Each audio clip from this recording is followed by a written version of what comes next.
कृषि में क्या है उन्नत प्रौद्योगिकियां? कैसे करें रोग निदान? कैसे पहचानें उन्नत बीज? क्या है मुश्किलें, क्या है निदान? कौन सी नस्लें, क्या है प्रावधान? हर बात का रखें ध्यान। हमारे देश के कृषि संस्थान, कृषि शिक्षा और अनुसंधान। भारत, जहाँ की मिट्टी में स्वाद है और सेहत भी।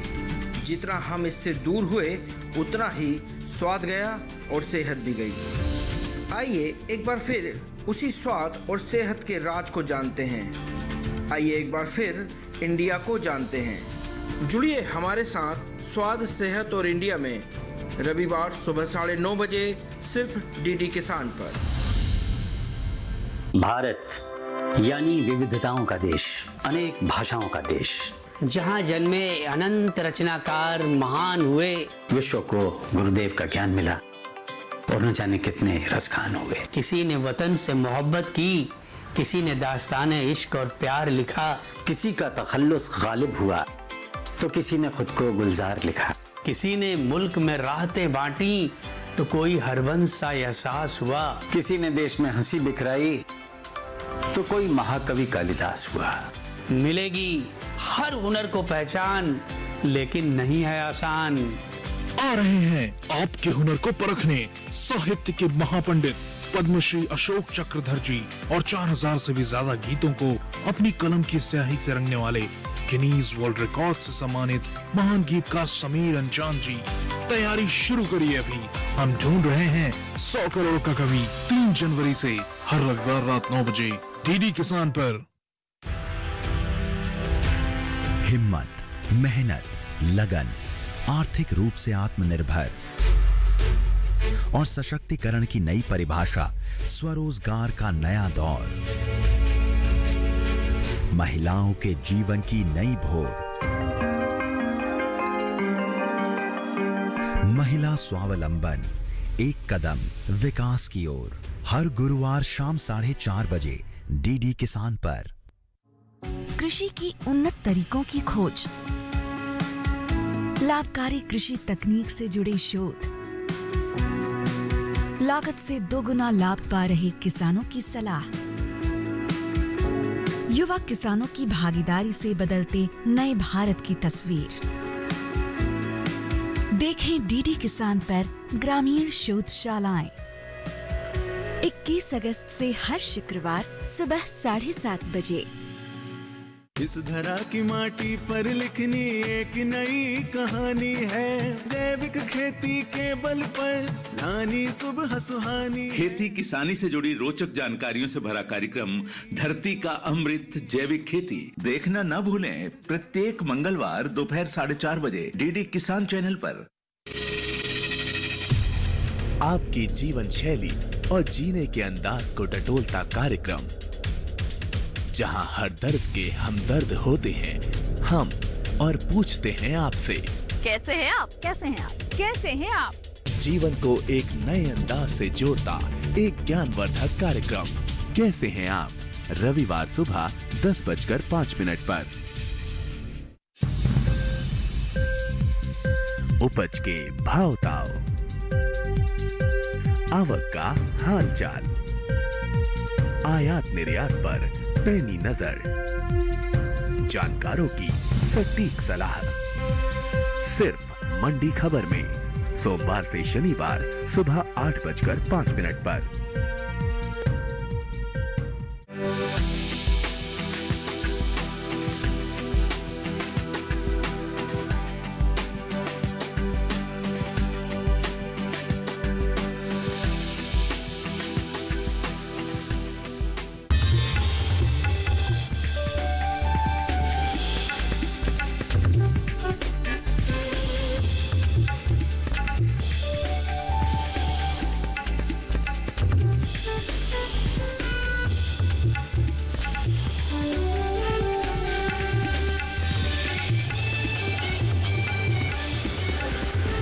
डीडी किसान, बदलते भारत की शान।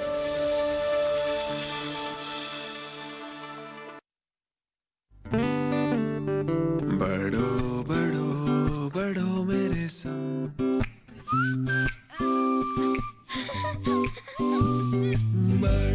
बढ़ो बढ़ो मेरे संग, बढ़ो बढ़ो बढ़ो बढ़ो।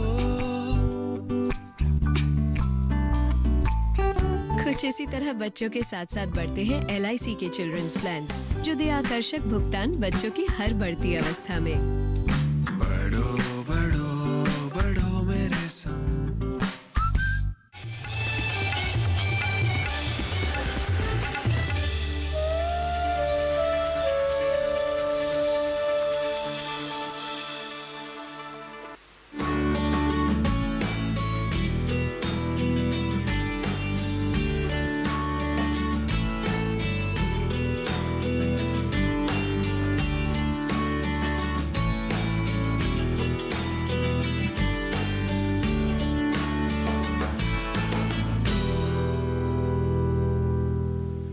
नमस्कार, आप सभी का स्वागत चौपाल चर्चा में। मैं हूं मुकुल शर्मा। चौपाल चर्चा कार्यक्रम में लगातार आपको बताते हैं हम कृषि संबंधी जो योजनाएं हैं कैसे वो चल रही हैं और कैसे उनका क्रियान्वयन किया जा रहा है देश के अलग अलग राज्यों के अलग अलग गाँवों में। आज भी कुछ ऐसी ही जानकारी आपको इस कार्यक्रम के माध्यम से हम देने जा रहे हैं। आज चौपाल चर्चा में हम आपको लेकर चलेंगे पंजाब के लुधियाना में, और यहाँ पर एक गाँव है जिसका नाम है मुत्यो गाँव। इस गांव के जो किसान हैं पराली प्रबंधन कैसे कर रहे हैं, हमने उनसे जाना चौपाल पर। आइए देखते हैं।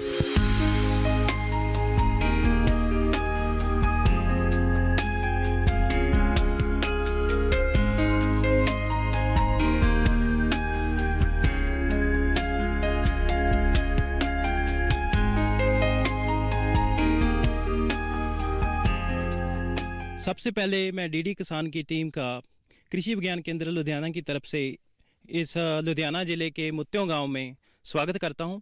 और आज मैं अपने दर्शकों के लिए बताना चाहूँगा कि हम इस विलेज में जहां पे हम खड़े हैं, इस विलेज में पराली प्रबंधन पे बहुत अच्छा जो है वो काम हुआ है।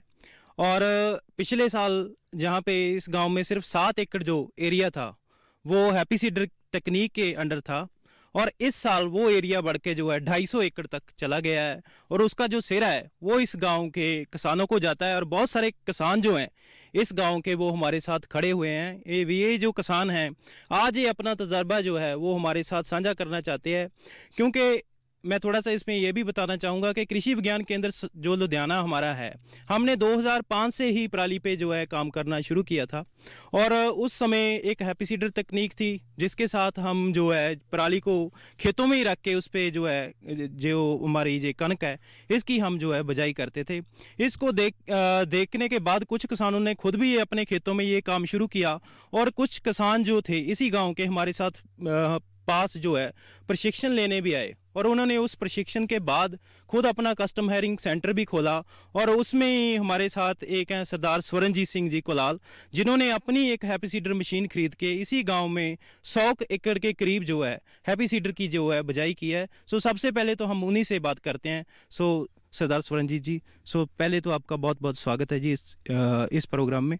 सो आपका ये जो तजर्बा है इस गाँव में हैप्पी सीडर को लेके वो कैसा रहा, और कैसे आपके मन में आया कि हाँ मैं यही तकनीक अपना के जो है पराली का प्रबंधन करूँगा? सो इसके बारे में थोड़ा सा बताइए।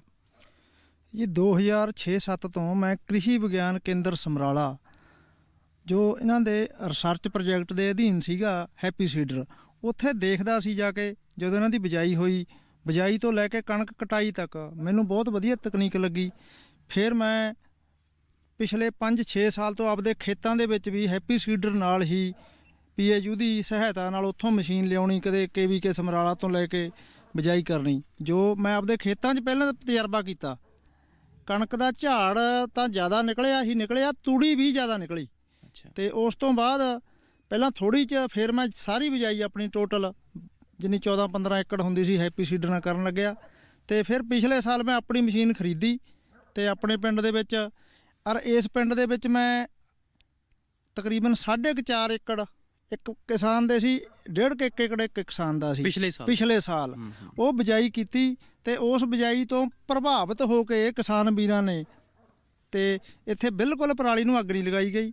ਇਸ ਵਾਰ ਖੁੱਲ੍ਹ ਕੇ ਬਿਜਾਈ ਹੋਈ ਆ, ਔਰ ਅਗਲੇ ਸਾਲ ਤਕਰੀਬਨ ਸਾਰੀ ਹੀ ਮੇਰੇ ਖਿਆਲ ਵੀ ਇਹਨਾਂ ਦੇ ਇਸ ਪਿੰਡ ਦੇ ਵਿੱਚ हैप्पी सीडर ਦੀ ਬਿਜਾਈ ਹੋਊਗੀ। ਕਿਤੇ ਕੋਈ ਸਮੱਸਿਆ ਨਹੀਂ ਕਿਸੇ ਕਿਸਮ ਦੀ। ਤਕਰੀਬਨ ਸਾਡੇ ਪਿੰਡ ਵਿੱਚ ਸਾਰੇ ਕਿਸਾਨਾਂ ਨੇ ਬਿਨਾਂ ਅੱਗ ਲਾਏ ਜਿਹੜੀ ਇਹ ਕਣਕ ਦੀ ਫਸਲ ਦੀ ਬਿਜਾਈ ਕੀਤੀ ਆ। ਇਸ ਵਿੱਚ ਕਈ ਵਿਧੀਆਂ ਨਾਲ ਬਿਜਾਈ ਕੀਤੀ ਆ। ਹੈਪੀ ਸੀਡਰ ਵੀ ਵਰਤੀ ਗਈ ਆ, ਮਲਚਿੰਗ ਵਿਧੀ ਵੀ ਵਰਤੀ ਗਈ ਆ ਤੇ ਪਰਾਲੀ ਵਿੱਚ ਦੱਬੀ ਵੀ ਗਈ ਆ। ਮਤਲਬ ਇਹ ਜਿਹੜੀ ਪਰਾਲੀ ਦੇ ਆਪਾਂ ਅੱਗ ਲਾਉਂਦੇ ਸੀ, ਇਹ ਬੜੀ ਗਲਤ ਗੱਲ ਆ ਜੀ। ਹੁਣ ਤਕਰੀਬਨ ਸਾਡੇ ਸਾਰੇ ਪਿੰਡ ਨੇ ਸਾਥ ਦਿੱਤਾ। ਪਰਾਲੀ ਅਸੀਂ ਸਾਰੀ ਵਿੱਚ ਮਤਲਬ ਖੇਤਾਂ 'ਚ ਛੱਡੀ ਗਈ ਆ। ਇਹਦੇ ਨਾਲ ਫਸਲ ਦੀ ਜਿਹੜੀ ਆਪਾਂ ਦੇਖ ਰਹੇ ਹਾਂ ਵੀ ਫਸਲ ਵੀ ਬਹੁਤ ਵਧੀਆ ਖੜੀ ਆ। ਗੁੱਲੀ ਡੰਡੇ ਤੇ ਵੀ ਕੰਟਰੋਲ ਆ। ਤੇ ਨੰਬਰ 2 ਤੇ ਜੀ ਖਰਚਾ ਬਹੁਤ ਘੱਟ ਆ। ਜਿਹੜੀ ਤਾਂ ਅਸੀਂ ਪਰਾਲੀ ਵਿੱਚ ਦੱਬੀ ਆ, ਚਲੋ ਉਹਦੇ ਉੱਪਰ ਤਾਂ ਜੀ ਖਰਚਾ ਤਕਰੀਬਨ ਪਹਿਲਾਂ ਜਿੰਨਾ ਹੀ ਆ ਜਿੰਨਾ ਆਪਾਂ ਪਹਿਲਾਂ ਫਸਲ ਦੀ ਵਾਹੀ ਕਰਦੇ ਸੀ, ਆਪਾਂ ਖੇਤਾਂ ਦੀ ਫਿਰ ਫਸਲ ਬੀਜਦੇ ਸੀ, ਉਹਦੇ ਉੱਪਰ ਤਕਰੀਬਨ ਖਰਚਾ ਉਨਾ ਹੀ ਆ। ਜਿਹੜੀ ਹੈਪੀ ਸੀਡਰ ਦੀ ਬਿਜਾਈ ਆ ਜੀ, ਇਹਦੇ ਵਿੱਚ ਖਰਚਾ ਬਹੁਤ ਘੱਟ ਆ। ਇਹਦੇ ਵਿੱਚ ਕੀ ਆ ਜੀ, ਆਪਾਂ ਨੇ ਖੜੀ ਡੰਡਿਆਂ ਦੇ ਵਿੱਚ ਆਪਾਂ ਨੇ ਹੈਪੀ ਸੀਡਰ ਨਾਲ ਬਿਜਾਈ ਕਰ ਦਿੱਤੀ ਆ, ਜਿਹਦੇ ਕਰਕੇ ਗੁੱਲੀ ਡੰਡੇ ਤੇ ਵੀ ਕੰਟਰੋਲ ਕੀਤਾ ਗਿਆ। ਪਾਣੀ ਤੇ ਬਹੁਤ ਕੰਟਰੋਲ ਆ ਜੀ, ਪਾਣੀ ਬਹੁਤ ਘੱਟ ਲੱਗਦਾ ਇਹਨੂੰ। ਤੇ ਕੋਈ ਬਿਮਾਰੀ ਵੀ ਸਾਹਮਣੇ ਨਹੀਂ ਆਈ ਜਿੱਦਾਂ ਹੈਗਾ ਵੀ ਸੁੰਡੀ ਪੈ ਰਹੀ ਹੈ, ਇਦਾਂ ਪੈ ਰਹੀ ਹੈ। ਸਾਡੇ ਪਿੰਡ ਵਿੱਚ ਤਕਰੀਬਨ ਕੋਈ ਸੁੰਡੀ ਦੀ ਪ੍ਰੋਬਲਮ ਨਹੀਂ ਹੈਗੀ। ਤੁਸੀਂ ਸਾਰੇ ਹੁਣ ਵੀਰ ਸਾਡੇ ਪਹੁੰਚੇ ਨੇ ਉਰੇ, ਇਹ ਘੁੰਮ ਕੇ ਦੇਖ ਸਕਦੇ ਨੇ ਵੀ ਜਿਹੜੀ ਫਸਲ ਆ ਇਹਦੇ ਸਾਹਮਣੇ ਆ, ਬਿਲਕੁਲ ਵਧੀਆ। ਜਿਹੜੀ ਪਰਾਲੀ ਆ ਮੈਂ ਤੁਹਾਨੂੰ ਦਿਖਾਉਣਾ ਜੀ, ਇਹ ਪਰਾਲੀ ਹਾਲ ਤੱਕ ਇਦਾਂ ਹੀ ਪਈ ਆ। ਇਹ ਦੇਖੋ, ਇਹਦੇ ਨੂੰ ਅਸੀਂ ਪਾਣੀ ਵੀ ਨਹੀਂ ਲਾਇਆ, ਹਲੇ 2 ਮਹੀਨੇ ਦੀ ਫਸਲ ਹੋ ਚੁੱਕੀ ਆ। ਇਹ ਅਕਤੂਬਰ ਦੇ ਐਂਡ ਵਿੱਚ ਅਸੀਂ ਬੀਜੀ ਸੀ। ਤੁਹਾਡੇ ਸਾਹਮਣੇ ਆ ਜੀ, ਇਹ ਪਰਾਲੀ ਉੱਦਾਂ ਹੀ ਆ, ਇਹ 'ਚ ਕੋਈ ਪਾਣੀ ਲੱਗਿਆ ਹਲੇ, ਜੋ ਬਾਰਿਸ਼ ਦਾ ਹੋਇਆ ਉਹੀ ਪਾਣੀ ਲੱਗਿਆ। ਤੇ ਦੂਸਰੀ ਵਿਧੀ ਅਸੀਂ ਸਾਡੇ ਪਿੰਡ ਵਿੱਚ ਤਕਰੀਬਨ 5-6 ਏਕੜ ਜਿਹੜੀ ਬੀਜੀ ਗਈ ਆ, ਉਹ ਮਲਚਿੰਗ ਵਿਧੀ ਨਾਲ ਬੀਜੀ ਗਈ ਆ ਜੀ। ਉਹਦੇ ਵਿੱਚ ਖਰਚਾ ਤਕਰੀਬਨ 200 ਜਾਂ 300 ਰੁਪਏ ਕਿੱਲੇ ਦਾ ਖਰਚਾ ਹੈਗਾ ਜੀ। ਬਾਕੀ ਆਪਣੇ ਬੀਜ ਦੀ ਜਾਂ ਜੋ ਰਿਓ ਪਾਉਂਦੇ ਆਪਾਂ ਡਾਈ ਪਾਉਂਦੇ ਆ, ਉਹਦਾ ਜ਼ਰੂਰ ਖਰਚਾ। ਉਹਦੇ ਵਿੱਚ ਕੀ ਆ ਜੀ ਵੀ ਖੜੇ ਡੰਡਿਆਂ ਉੱਪਰ ਅਸੀਂ ਛਿੱਟਾ ਦਿੱਤਾ ਕਣਕ ਦਾ, ਵਿੱਚ ਪਾਤਾ 50 ਕਿਲੋ ਡਾਈ ਤੇ 40 ਕਿਲੋ ਕਣਕ ਪਾਤੀ। ਉਸ ਤੋਂ ਬਾਅਦ ਅਸੀਂ ਕਟਰ ਨਾਲ ਉਹਨੂੰ ਢੱਕ ਦਿੱਤਾ ਜੀ। ਢੱਕਣ ਤੋਂ ਬਾਅਦ ਪਾਣੀ ਲਾਤਾ ਜੀ। ਉਹ ਸਾਡੀ ਫਸਲ ਤਕਰੀਬਨ ਬਹੁਤ ਹੀ ਵਧੀਆ ਖੜੀ ਆ। कितना एरिया आपने इस साल हैप्पी सीडर में लगाया? ਅਸੀਂ ਤਾਂ ਇਹਦੀ ਸਾਡੇ ਕੋਲ 40 ਏਕੜ ਆ ਜੀ। ਹਾਂਜੀ। ਅਸੀਂ ਐਤਕੀ ਯਾਨੀ 7 ਕਿੱਲੇ ਬੀਜੇ ਨੇ ਉਹਦੇ ਨਾਲ। ਅੱਛਾ 7 ਏਕੜ ਆਪਨੇ ਬੀਜੇ। ਬਾਕੀ ਅਸੀਂ ਕੋਈ ਅੱਗ ਨਹੀਂ ਲਾਈ, ਸਾਰੀ ਮਲਚਰ ਨਾਲ ਵਾਹ ਕੇ ਬੀਜੀ ਆ। बाकी भी हाँ तवियां नाल मतलब आग बिल्कुल नहीं, आग जमा नहीं लाई है। इसी गांव के सरपंच जगदेव सिंह जी भी हमारे बीच में हैं, क्योंकि सबसे पहले तजर्बा इन्होंने किया था, तो उनसे भी हम बात करते हैं। मैं पिछले साल 2 किल्लियां ਦਾ ਹੀ ਕਰਿਆ ਤੀ ਤਜਰਬਾ, ਉਹ ਤਾਂ ਰਿਹਾ ਬਹੁਤ ਵਧੀਆ।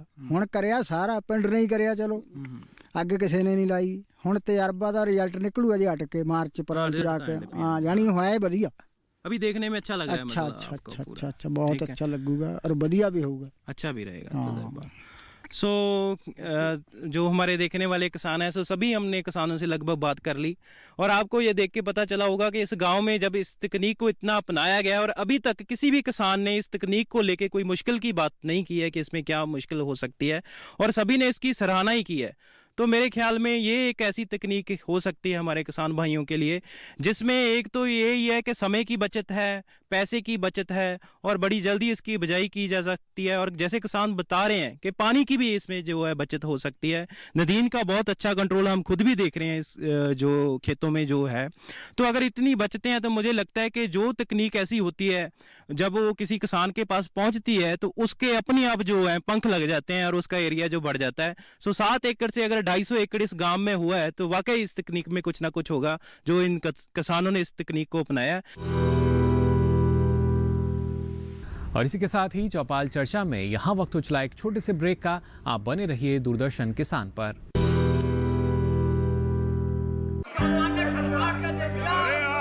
सारी फसल अच्छी होगी भाई।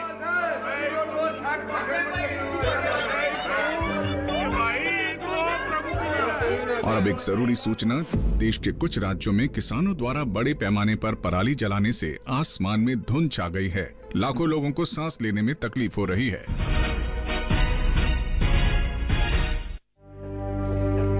हर साल हम अपने ही घर फूकते हैं और तमाशा बनते हैं। ना, मैं ना मानता। ये काम तो बरसों से होता आ रहा है, अब ऐसा क्या नया आ गया? ये देख लो हमारे रतन काका, पिछले साल की पराली जलाने से जो इनकी खांसी उठी थी, ये अब तक चल रही है। और तो और हमारे सोना उगलने वाली धरती भी बंजर पड़ रही है। बेटा, तुम्हारी बात मान भी ले, पर एक बात बताओ कि पराली को ठिकाने लगाने में भी तो लागत आती है, और ये आग जलाने से ये काम आसानी से हो जाता है। काका ये बात ना रही, हम कह रहे हैं। देखो, मेरे पास कुछ मशीनों की तस्वीरें भी हैं, मैं तुम्हें दिखाता हूं। ये देखो, ये है हैप्पी सीडर, ये है मल्चर, ये है जीरो टिल ड्रिल, ये है स्ट्रॉ चॉपर, ये है रिवर्सिबल मोल्ड बोर्ड प्लॉ और ये है रोटावेटर। ये सारी मशीनें अब 50% अनुदान पे मिल रही है, और तो और कस्टम हायरिंग केंद्र लगाने पर सरकार से 80% का अनुदान भी मिलेगा। और ये संकल्प हमारे प्रधानमंत्री जी का है कि अब पराली कोई न जलाए और आधुनिक मशीनों का इस्तेमाल कर पराली खेत में मिलाएं और मिट्टी की गुणवत्ता को बढ़ाए।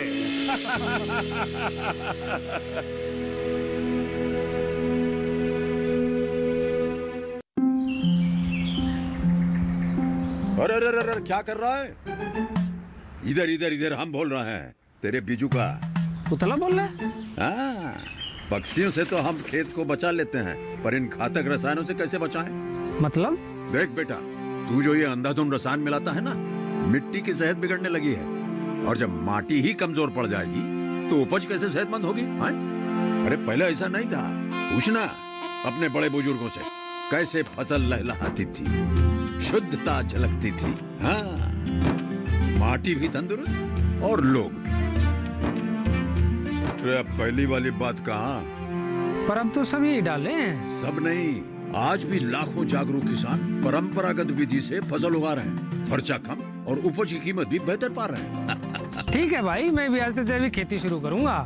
माटी से प्रेम की परंपरा है परंपरागत खेती। ब्रेक के बाद आप सभी का एक बार फिर स्वागत चौपाल चर्चा में। ब्रेक पे जाने से पहले भी आपने जाना किस तरीके से जो किसान हैं पराली प्रबंधन को लेकर जागरूक हैं।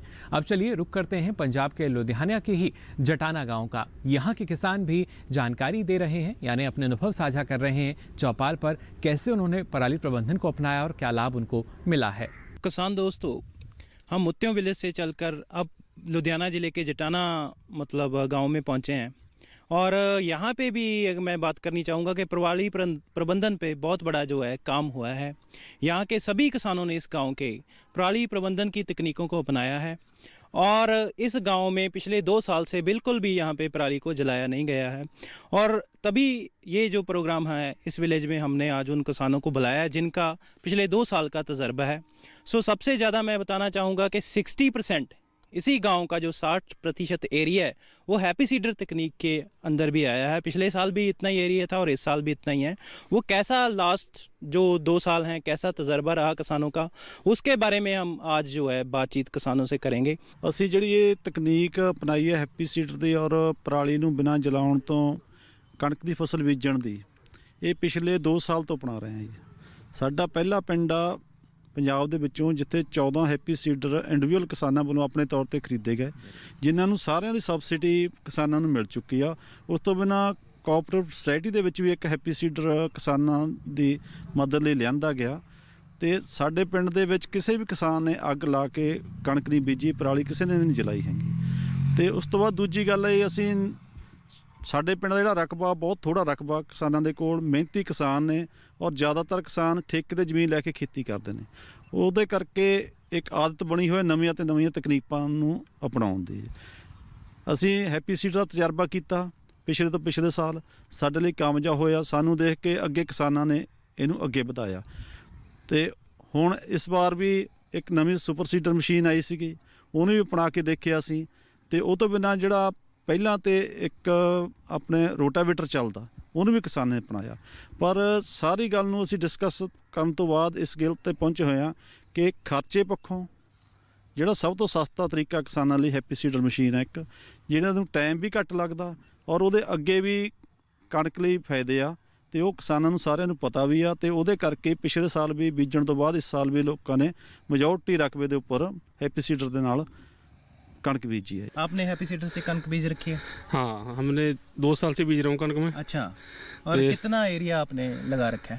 मेरे खुद के 26 एकड़ है। अच्छा, और मैंने जो किराए पे भी काम करते हैं हम, और लोगों को भी बीजते हैं, वो कम से कम हमने 125 एकड़ बीजा है। 125 एकड़? हाँ। और कितने पैसे लिए हैं पर एकड़ से किसी? उसका लिया 1700 रुपये। 1700 रुपया पर एकड़? पर एकड़। उस किसान को कोई फायदा हुआ है 1700 रुपया दे के? वो बहुत खुश हैं, 2 साल से घुस हैं और रेगुलर बजा रहे हैं। नहीं, अगर वो आपसे ना बजवाते खुद बीजते तो कितना खर्चा होता उनका? फिर तो कम से कम जाता है 3200-3500 तक जाता है भाई करके। आपने आधा पैसा भी बचा दिया उनका, खुद उनकी बजाई करके दे दिया। और आपका अपना अनुभव कैसा रहा इस तकनीक को लेके? इस तकनीक को लेके एक तो मेजर प्रॉब्लम पहले अपने सरदार जी बताया उन्होंने कि गुल्ली डंडे की है। ठीक है। मैं कल भी चंडीगढ़ एरिया चुन्नी में गया था। वहाँ लोगों को इतनी दिक्कत आ रही है गुल्ली डंडे की, वहाँ हैप्पी सीडर की बजाई नहीं है। ठीक है। बाग के बजाई करते हैं आग लगा के। ठीक है। उतनी कनक नहीं जितना गुल्ली डंडा है।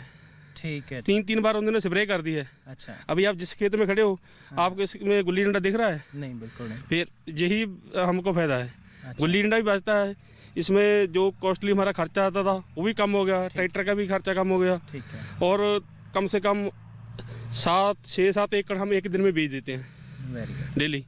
और वैसे बहुत दिक्कत आती थी। अच्छा। तो ये तकनीक हरजीत सिंह जी लेके आए थे। उन्होंने हमको बताया, उसी से आगे हम इसको और बढ़ाया। हाँ बढ़ाया। सो किसान दोस्तों, जैसे गुल्ली डंडे की बात चल रही है कनक में, और मैं खुद भी अपने तजर्बे से बताना चाहूँगा कि काफ़ी ज़्यादा समस्या है इसकी पंजाब में। और ये जैसे ये कह रहे हैं कि इस तकनीक के अंदर इसका कंट्रोल हुआ है, तो हमारे पास कृषि विज्ञान केंद्र के जो एक विशेषज्ञ हैं, सो उनसे भी बात करते हैं कि गुल्ली डंडा इतना क्यों बढ़ रहा है और हैप्पी सीडर तकनीक से कैसे उसका कंट्रोल हुआ है। सो मैं डॉक्टर हर्षनीत जी से बेनती करूँगा कि वो थोड़ा सा इसके बारे में बताएँ। जैसे हम जानते हैं कि कनक में सबसे जो प्रमुख नदीन है वो गुल्ली डंडा है। और आजकल प्रॉब्लम क्या आ चुकी है कि गुल्ली डंडा के अंदर रेजिस्टेंस आ चुकी है, कोई भी उस पर नदीनाशक काम नहीं करता, क्योंकि हम हर साल में उसमें नदीनाशक डाल रहे हैं, तो उसमें समर्था आ चुकी है कि वो बहुत स्ट्रांग हो चुका है। इसी कारण हर साल गुल्ली डंडा का जो नदीन है वो खेत में बढ़ता जा रहा है। लेकिन अगर हम देखें जिन खेतों में मल्च की हुई है हैप्पी सीडर के तरीके से, उस खेत में जैसे हम नीचे देख सकते हैं कि जो सारा खेत है वो मल्च से कवर किया हुआ है। अगर उसको कोई भी सरफेस नंगा नहीं होगा, उसके ऊपर मल्च पड़ी होगी, तो उसके ऊपर जो गुल्डा नदीन है वो बहुत कम निकलेगा। ये नहीं है कि निकलता नहीं है, निकलता है लेकिन बहुत कम निकलेगा। इसी मल्च के कारण ही जो है हैप्पी सीडर वाले खेतों में गुल्ली डंडे की जो समस्या है वो कम देखी गई है, बहुत कम देखी गई है रेदर। ठीक है डॉक्टर साहब, जैसे एक तो चलो गुल्ली डंडे का आपने बता दिया, इसका कोई सॉइल का जो प्रोफाइल है मिट्टी? हाँ जी, हाँ जी, वो भी मैं आपको बताना चाहूँगा। जैसे कि जो हमारा जो लेफ्ट ओवर है, जो स्ट्रॉ जो बच जाता है इसके ऊपर जो बच जाता है, ये हमारे खेत के अंदर जजब हो जाता है। जैसे हम अगर अनुभव करेंगे 3-4 साल में लगातार हम जिस पराली को खेत में दबाते जाएंगे, तो हम जरूर देखेंगे कि हमारे खेत के अंदर जो मिट्टी की जैविक शक्ति होती है, जो उपजाऊ शक्ति होती है, उसमें भी बढ़ोतरी होती है, क्योंकि जिसमें जो सारे तत्व थे वो सारे मिट्टी के अंदर ही मिल चुके हैं। जैसे कि हम एक ऑर्गेनिक कार्बन की बात करते हैं, सॉइल ऑर्गेनिक कार्बन की, जिन खेतों में हम जो पराली है वो खेत के अंदर दबाते हैं, तो वो 3-4 साल के बाद उनमें जो ऑर्गेनिक कार्बन हैगी है वो साइंटिफिक खेतों में अंदर, जिसमें हमने तजर्बे किए तो उनमें ज़्यादा पाई गई है। और एक और बात मैं आपको बताना चाहूँगा, जैसे कि जिन खेतों में आग लगती है, उन खेतों में जो मित्र कीड़े होते हैं, मित्र जीव होते हैं, वो सारे मर जाते हैं। लेकिन जिन खेतों में हम आग नहीं लगाते हैं, चाहे मल्चिंग करते हैं, चाहे इनकॉर्पोरेशन करते हैं, उनमें ये भी देखा गया है कि जो मित्र कीड़े हैं, मित्र जीव हैं, जो हमारी फसलों के लिए लाभदायक हैं, वो उनमें ज़्यादा पाए गए हैं। अगर वो मित्र कीड़े जो है, मित्र जीव हैं, जो ज़्यादा होंगे, तो वो हमारी फसल को बढ़िया उसकी पैदावार के लिए उसमें मदद करते हैं। सो इसी प्रश्न को हम आगे लेके चलते हैं कि हम पूछते हैं किसानों से कि क्या वो भी ये फायदे इसमें देखते हैं कि नहीं। हैप्पी सीडर ਤੋਂ ਪਹਿਲਾਂ ਵੀ ਮਤਲਬ ਅੱਗ ਨਹੀਂ ਲਾਈ ਹੈਗੀ, ਤੇ ਸਾਡੇ ਰੁਝਾਨ ਹੈਗਾ ਜਦੋਂ ਕਣਕ ਦੇ ਵਿੱਚ ਮਤਲਬ ਕਣਕ ਦਾ ਨਾੜ ਹੁੰਦਾ ਉਹਨੂੰ ਵੀ ਅੱਗ ਲਾਉਂਦੇ ਆ, ਤੇ ਮੈਂ ਉਹਨੂੰ ਵੀ ਅੱਗ ਨਹੀਂ ਲਾਈ ਹੈਗੀ 3-4 ਸਾਲ ਤੋਂ। ਅੱਛਾ। ਤੇ ਮੈਨੂੰ ਜਿਹੜਾ ਆਪਣਾ ਯੂਰੀਆ ਵਗੈਰਾ, ਡਾਈ ਵਗੈਰਾ ਸਰ, ਮੈਂ ਉਹਦੀ ਵੀ ਮਤਲਬ ਮਾਤਰਾ ਬਹੁਤ ਘਟਾਈ ਆ ਜੀ। ਤੇ ਇਸ ਵਾਰ ਮੈਂ ਉਹਨੂੰ 30 ਤੋਂ 35 ਕਿਲੋ ਦਾ ਆਪਣਾ ਡਾਈ ਪਾਇਆ ਜੀ, ਤੇ 2 ਯੂਰੀਆ ਪਾਉਣੇ ਆ। कितना एरिया भेजा आपने हैप्पी सीडर की? ਮੈਂ ਸਰ ਹੈਪੀ ਸੀਡਰ ਨਾਲ 10 ਕਿੱਲੇ ਨੇ ਜੀ ਮੇਰੇ ਕੋਲ, 12 ਕਿੱਲੇ। अच्छी ਤੇ खड़ी है फसल? ਹਾਂਜੀ, ਬਹੁਤ ਸੋਹਣੀ ਫਸਲ ਖੜੀ ਆ ਜੀ। पिछले साल भी लगाया था? ਹਾਂਜੀ ਹਾਂਜੀ ਸਰ। कैसा, कितना आपको मतलब झाड़ उसका मिला? मतलब ਸਰ ਮੈਂ ਨਾ ਐਕਚੁਅਲੀ ਆਪਣੇ ਜਦੋਂ ਤੋਂ ਇਹਦੇ ਨਾਲ ਬੀਜਣ ਲੱਗਿਆ, ਸਾਡਾ ਬਾਕੀ ਏਰੀਏ ਦੇ ਨਾਲੋਂ ਜਾਣੀ ਜਦੋਂ ਅਸੀਂ ਪਹਿਲਾਂ ਮਤਲਬ ਆਮ ਬਿਜਾਈ ਕਰਦੇ ਸੀਗੇ ਉਹਦੇ ਨਾਲੋਂ ਪਲੱਸ ਰਹਿੰਦੀ ਆ ਜੀ ਜ਼ਰੂਰ। ਠੀਕ ਹੈ। ਖਰਚਾ ਬਹੁਤ ਘੱਟ ਆ, ਜਿਵੇਂ ਆਪਣੇ ਚਾਚਾ ਜੀ ਹਰਜੀਤ ਸਿੰਘ ਨੇ ਦੱਸਿਆ ਪਹਿਲਾਂ ਵੀ ਗੁੱਲੀ ਡੰਡੇ ਦੀ ਪ੍ਰੋਬਲਮ ਆ ਸਾਨੂੰ ਜ਼ਿਆਦਾ, ਤੇ ਬਿਜਾਈ ਦੇ ਵਿੱਚ ਸਾਨੂੰ ਜਦੋਂ ਕਣਕ ਬੀਜਣੀ ਹੁੰਦੀ ਸੀਗੀ ਪਹਿਲਾਂ ਤਾਂ ਉਹਨੂੰ 2 ਵਾਰੀ ਤਵੀਆਂ ਮਾਰੋ, ਹਲ ਮਾਰੋ, ਸੁਹਾਗੇ ਮਾਰੋ, ਤੇ ਹੁਣ ਇੱਕ ਵਾਰੀ ਜਿੱਥੇ ਟਰੈਕਟਰ ਲੰਘ ਗਿਆ ਸਾਡਾ ਉੱਥੇ ਕੰਮ ਖਤਮ ਹੋ ਜਾਂਦਾ ਬਸ। ਬਿਲਕੁਲ। ਆਪਣੇ ਕੋਲ 18 ਕਿੱਲੇ ਨੇ ਜੀ, 18 ਏਕੜ। ਇਹੀ 3 ਸਾਲ ਹੋ ਗਏ ਬਿਜਾਈ ਕਰਦੇ ਨੂੰ ਇਹਦੇ ਨਾਲ। ਅੱਛਾ। ਵਧੀਆ ਝਾੜ ਆ ਜੀ, 19 ਕੁਇੰਟਲ ਦੀ ਕਣਕ ਪਿਛਲੇ ਸਾਲ ਝੜੀ ਦੀ ਜੀ। ਅੱਛਾ। ਹਾਂਜੀ, और दूसरे वाली जो कणक ਦੂਜੀ ਆਪਾਂ ਬੀਜੀ ਹੋਈ ਨਹੀਂ 3 ਸਾਲ ਹੋ ਗਏ ਜੀ, ਇਹਦੇ ਨਾਲ ਬੀਜੀ मतलब आप ਜੀ। सेटिस्फाइड हो इस हाँ जी, तकनीक और से? कोई नहीं किसी ने बीजी जी, ठीक यही है। चीज़ ना बीजते बस। और आप क्या देखते हो आने वाले समय में, मतलब ਆਉਣ ਵਾਲੇ कितना ਸਮੇਂ ਗੁੱਲੀ ਡੰਡੇ ਦਾ ਬਹੁਤ ਫਰਕ ਆ ਜੀ। अच्छा। ਅੱਗੇ 3 ਸਪਰੇਹਾਂ ਕਰ ਦਿੰਦੇ ਸੀ ਜੀ, ਹੁਣ ਉਹੀ ਇੱਕ ਸਪਰੇਅ ਨਾਲ ਸਰ ਜਾਂਦਾ ਜੀ। अच्छा। हाँ जी। और जो हमारे जो किसान जो देख रहे हैं इस प्रोग्राम को, उनको कोई मैसेज आप देना चाहोगे इसके बारे में? ਤੇ ਮੈਸੇਜ ਆਇਆ ਜੀ, ਪਾਣੀ ਦਾ ਬਹੁਤ ਫਰਕ ਆ ਜੀ। ਪਾਣੀ ਅੱਗੇ ਜਦ ਹੁਣ ਆਪਾਂ ਲਾਉਨੇ ਆ ਜੀ, ਹੁਣ ਪਹਿਲਾਂ ਕੋਈ ਪਾਣੀ ਨਹੀਂ ਲੱਗਾ, 2 ਮਹੀਨੇ ਦੀ ਕਣਕ ਹੋ ਗਈ ਜੀ। ਪਾਣੀ ਦਾ ਬਚਾਅ ਬਹੁਤ ਆ। ठीक है। ਪਾਣੀ ਨਾਲ ਇਹਦੇ ਨਾਲ ਆਇਆ ਜੀ, ਬੀਜ ਕੇ ਛੇਤੀ ਸੁੱਕਦੀ ਨਹੀਂ, ਗੱਲ ਨਹੀਂ ਜਾਂਦੀ, ਪਰਾਲੀ ਨਾਲ ਢਕੀ ਜਾਂਦੀ ਹੈ ਜੀ। ठीक है। ਹਾਂਜੀ, ਪਾਣੀ ਦੀ ਬਹੁਤ ਬਚਤ ਹੋ ਰਹੀ ਹੈ ਜੀ। अच्छा। और वातावरण के बारे में कुछ कहो? ਬਹੁਤ ਵਧੀਆ ਜੀ, ਵਰਤਮਾਨ ਇਹ ਨਾ ਹਰਿਆਲੀ ਮਾਰਦੀ ਹੈ, ਦੇਖੋ शुद्ध ਚਾਰੇ हवा ਪਾਸੇ। मतलब ਹਾਂ ਹਾਂਜੀ, आपको ਸਾਫ देखने को ਸੁਥਰੀ ਹੈ ਜੀ, ਅੱਗ ਨਹੀਂ ਲੱਗੀ, ਧੂਆਂ ਨਹੀਂ ਹੈਗਾ ਜੀ। ਹਾਂਜੀ। सो हमारे बीच में एक नौजवान साथी भी पीछे खड़े हैं, सो उनसे हम जरूर बात करना चाहेंगे। ਤੇ ਮੈਂ ਹੈਪੀ ਸੀਡਰ ਨਾਲ ਜੀ 2 ਸਾਲ ਤੋਂ ਬਿਜਾਈ ਕਰਦਾ ਆ ਰਿਹਾ। अच्छा। ਪਿਛਲੇ ਸਾਲ ਮੇਰੀ 2 ਕੁਆਂਟਲ ਝਾੜ ਵੱਧ ਨਿਕਲਿਆ ਸੀਗਾ ਦੂਸਰੀ ਬਿਜਾਈ ਨਾਲ ਹੈਪੀ ਸੀਡਰ ਦਾ ਜੀ। अच्छा, 2 ਕੁਆਂਟਲ ਤੱਕ? ਹਾਂਜੀ। ਹਾਂਜੀ। ਤੇ ਇਸ ਵਾਰ ਵੀ ਮੈਂ ਹੈਪੀ ਸੀਡਰ ਨਾਲ ਬਿਜਾਈ ਕੀਤੀ ਹੈ ਜੀ। कितना एरिया ਤੁਸੀਂ ਮੇਰੇ ਕੋਲ ਜੀ ਮੇਰੇ ਪਿੰਡ ਦੇ ਵਿੱਚ ਇਸ ਵਾਰ 100 ਏਕੜ ਦੇ ਕਰੀਬ ਹੈਗਾ ਜੀ ਹੈਪੀ ਸੀਡਰ ਨਾਲ ਜੀ।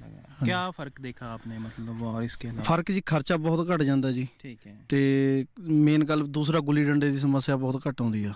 कोई मुश्किल आई इस तकनीक को लेके? जनरली सभी किसान इसके फायदे की बात कर रहे हैं, लेकिन कोई आपको मुश्किल देखने को मिली इस तकनीक को? ਮੁਸ਼ਕਿਲ ਹਜੇ ਮਤਲਬ ਜਿਹਨੇ ਤਾਂ ਨਹੀਂ ਬੀਜੀ ਹੈਗੀ ਜੀ, ਉਹਨੂੰ ਦੱਸੀ ਜਾਂਦੇ ਵੀ ਮੁਸ਼ਕਿਲ ਆ। ਜਿਨ੍ਹਾਂ ਨੇ ਬੀਜੀ ਆ ਉਹਨਾਂ ਲਈ ਕੋਈ ਮੁਸ਼ਕਿਲ नहीं, ਨਹੀਂ ਹੈ। आजकल जैसे सोशल मीडिया का युग है, उस पर काफ़ी वीडियोस आ रही हैं, लोगों को डिस्करेज किया जा रहा है। आप क्या इसमें देख? ਸਾਡੇ ਏਰੀਏ ਦੇ ਵਿੱਚ ਕੋਈ ਅਸੀਂ ਅੱਖਾਂ ਨਾਲ ਨਹੀਂ ਦੇਖਿਆ ਹੈਗਾ ਜੀ। कोई आपको ਨਹੀਂ दिक्कत ਜੀ, इस ਨਹੀਂ ਕੋਈ तकनीक ਦਿੱਕत से? नहीं। तो डॉक्टर साहब, आपका कैसा तजर्बा रहा इस गाँव को लेके? सबसे पहले तो कनक के सीज़न से पहले इस गांव में से 25 किसानों को चुना गया था, जिनको प्रशिक्षण दिया गया था कि मशीनों को कैसे चलाना है, क्योंकि ताकि खेत में मशीनों को चलाने के लिए कोई प्रॉब्लम ना आए। प्रशिक्षण देने के बाद सीज़न से पहले इसी गांव को गोद लेके उनको मशीनें दी गई थी। जैसे किसान भाई ने बताया कि हमें मशीनें मिली थी, इनको हैप्पी सीडर दिया गया था, मल्चर दिया गया था, MB प्लो दिया गया था, ताकि किसान के ऊपर कोई बंदिश ना हो, किसान फ्री हो, वो कोई भी तकनीक यूज़ करे, बस पराली को आग ना लगाए। उसी के लिए इनको सारों को हमने मशीनें दी थी कृषि विज्ञान केंद्र की तरफ से। और एक और बात थी, उसके बाद इस गांव के अंदर प्रदर्शनी प्लॉट भी लगाए गए हैं, जिनका फ़ायदा किसानों को मिलने वाला है। कईयों को मिल चुका है, कईयों को मिलने वाला है। उस प्रदर्शनी के प्लॉट से होता क्या है, जैसे कोई किसान आसपास के गांवों के किसान है, वो खेत देखते हैं कि उस खेत में वो फसल काफ़ी अच्छी खड़ी है, इससे जो टेक्नोलॉजी है उसका स्प्रेड होता है, वो आस पास के गांवों में भी फैलती है। डॉक्टर हर्षनी जी, मैं आपसे ये भी पूछना चाहूँगा, ये जो तकनीक है पराली प्रबंधन की, ये कहाँ विकसित हुई और उसमें किसका आप योगदान सबसे बड़ा मानते हो? सबसे पहले तो ये जो तकनीक है पराली प्रबंधन की, ये जो हमारी यूनिवर्सिटी है पंजाब कृषि विज्ञान केंद्र, उसकी तरफ से ये सारी जो तकनीकें हैं विकसित हुई हैं, चाहे वो हम हैप्पी सीडर की बात करें, चाहे इनकॉर्पोरेशन की बात करें। ये सारी तकनीकें जो हमारा जो कृषि विज्ञान केंद्र है, वो पंजाब खेती बड़ी यूनिवर्सिटी है, पंजाब कृषि विश्वविद्यालय है, उनसे हमें गाइडलाइंस मिलती हैं कि कोई मशीन है उसको कैसे चलाना है। वो फिर जो हमारे पंजाब में 17 जो कृषि विज्ञान केंद्र हैं, उन सारों को वो सारी गाइडलाइंस दी जाती हैं। फिर वो अपने सारों गांवों में जो उस डिस्ट्रिक्ट के अंदर आते हैं, हम उसमें से टेक्नोलॉजी का वो स्प्रेड करते हैं उसी के साथ। और कब से ये तकनीक ये जो हैप्पी सीडर की विकसित हो गई थी और इस पे कितना का काम हुआ? 2005 के करीब ये सब तकनीकें आ चुकी थी। उसके बाद में धीरे धीरे इनका एरिया बढ़ रहा है और हम देख रहे हैं कि हर साल इन तकनीकों का जो एरिया है वो बढ़ रहा है। जैसे हम देख सकते हैं कि पिछले साल पंजाब में काफ़ी कम आग लगी थी, 57% एरिया था जो जिसमें आग नहीं लगी थी सारे पंजाब में। और इस बार भी अगर अंदाज़ा लगाया जाए तो इसी के करीब वो जो एरिया है 50-55% के पास आसपास एरिया है जिसमें कोई आग नहीं लगी है सारे पंजाब के अंदर। बहुत बहुत धन्यवाद जी। सो किसान दोस्तों, जैसे कि डॉक्टर हर्षनीत जी भी बता रहे थे कि पंजाब कृषि विश्वविद्यालय का बहुत बड़ा योगदान है इस तकनीक को विकसित करने में, और काफ़ी पराली प्रबंधन की तकनीकें जो हैं पंजाब खेतीबाड़ी यूनिवर्सिटी की तरफ से विकसित की गई और केवीके के माध्यम से मेरे ख्याल में वो लोग किसानों तक पहुंची हैं। और आपने देखा होगा कि सभी किसानों ने इन तकनीकों की जो है अभी तक मेरे ख्याल में फ़ायदे ही बताए हैं। कहीं भी हमें कोई मुश्किल जो है इन 2 गांवों में तो देखने को नहीं मिली है, और मेरे ख्याल में अगर हम कहीं और भी जाएंगे तो ऐसा ही रिस्पॉन्स हमको मिलेगा। तो फिलहाल के लिए इस कार्यक्रम में बस इतना ही। दीजिए इजाज़त। नमस्कार।